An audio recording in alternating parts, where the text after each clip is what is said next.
నేను చంద్రబాబు గారు జైల్లో అన్యాయంగా పెట్టినప్పుడు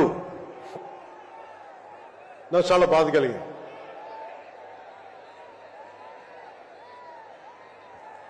కష్టాలు చూసిన వాడిని, కష్టాలు దగ్గరగా పెద్దల నుంచి చిన్నప్పటి నుంచి చూసిన వాడిని, కష్టాలు అనిపించిన వాడిని, ఓటమి వచ్చినప్పుడు ఒంటరితనం ఎలా ఉంటుందో తెలిసిన వాడిని, ముఖ్యంగా శ్రీ నారా చంద్రబాబు నాయుడు గారి కుటుంబ సభ్యులు వేదన అర్థం చేసుకున్నవాడిని, శ్రీమతి భువనేశ్వరి గారి బాధని దూరం నుంచే అర్థం చేసుకున్నవాడిని. నేను ఏమి ఆశించి మద్దతు ఇవ్వలేదు. మనిషి కష్టాల్లో ఉన్నప్పుడు నా వంతు సాయంగా ఉండాలి అని చెప్పి బయటికి వచ్చి రాజమండ్రి జైలు వారిని మాట్లాడి ఇన్ని దశాబ్దాలు సుదీర్ఘ రాజకీయ అనుభవంతో జాతీయ స్థాయిలో ఎన్డీఏ లాంటి దీనికి పక్షానికి చాలా కీలకమైన బాధ్యతలు వహించిన వ్యక్తి ఆయన్ని జైల్లోకి అన్యాయంగా పెట్టడం చాలా చాలా బాధ కలిగించింది. కాంగ్రెస్ నాయకులు చేసిన తప్పుకి సోనియా గాంధీ గారు పెట్టారు జగన్ గారిని జైల్లో. ఆ కక్ష చంద్రబాబు గారి మీద చూపించడం చాలా అవివేకం. ఇలాంటి పరిస్థితుల్లో రాష్ట్ర విభజన జరిగినప్పటి నుంచి 2014 నుంచి విభజన జరిగినప్పటి నుంచి ఈ రోజున హైదరాబాద్ రాజధాని ఆంధ్రప్రదేశ్కి తెలంగాణకి ఉమ్మడిగా అభివృద్ధి చేసిన రాజధాని. మనకి రాజధాని లేకుండా విభజన జరిగి సరైన పంపకాలు లేకుండా విభజన జరిగి ఇలాంటి కష్ట సమయాల్లో నేను ఆ రోజున తెలుగుదేశం పార్టీ, భారతీయ జనతా పార్టీకి సంయుక్తంగా నేను పోటీని విరమించుకొని మరీ మద్దతు ఇచ్చాను. దానికి కారణం కూడా ఒక దశాబ్దం పాటు ఒక పార్టీని నడపాలి అంటే చాలా బలమైన అనుభవం ఉండాలి.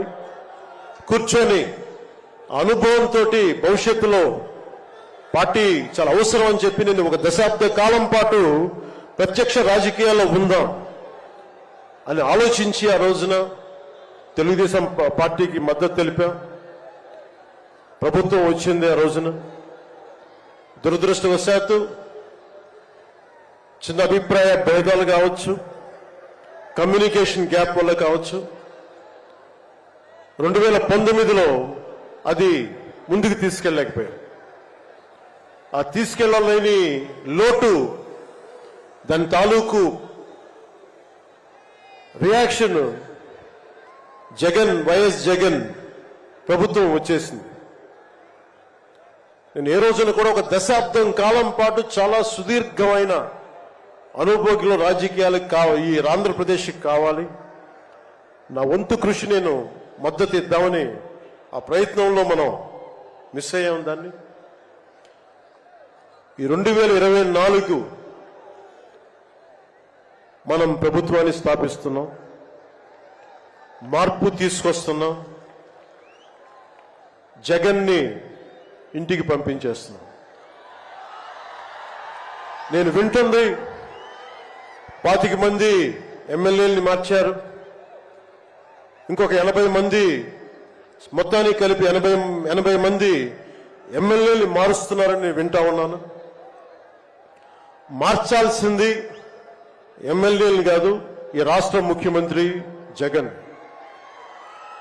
నాకు జగన్ మీద వ్యక్తిగతంగా నాకు అసలు కోపం లేదు. నిజంగా ఒక బలమైన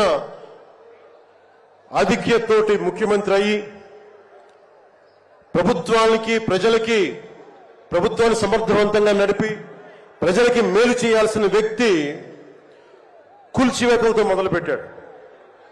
ప్రత్యర్థుల్ని ఇబ్బంది పెట్టే విధంగా ప్రతి ఒక్కరిని ఎదురు తిరిగితే ఏంటని ప్రశ్నిస్తే వారిని కేసులు బనాయించి ఇబ్బంది పెట్టే పరిస్థితుల్లో ఈ ముఖ్యమంత్రి ఉంటే నేను ఇలాంటి ప్రభుత్వం ఉంటుందని నేను ఊహించలేదు. ఆయన స్వయంగా ప్రమాణ స్వీకారానికి నన్ను ఆహ్వానించినప్పుడు వారికి ఒకటే తెలియజేశాను, మీరు చాలా సమర్థవంతంగా పరిపాలించండి, ప్రజలకి మేలైన ప్రభుత్వం ఇవ్వండి, మేము ఒక పార్టీగా ప్రజల పక్షాన్ని వహించి సద్విమర్శ చేస్తాం అని అంటే చెప్పి ఆయనకి నా శుభాకాంక్షలు తెలియజేశాను. కానీ దురదృష్టవశాత్తు ఈ వ్యక్తికి కక్ష సాధింపు వ్యక్తి, ఎవరు ఒక మాట అనకూడదు, ప్రజాస్వామ్యం అనే ఒక పదానికి విలువ తెలియదు, ఏదైనా మాట్లాడితే దాడులు చేయించడం, చాలా నీచంగా తిట్టించడం,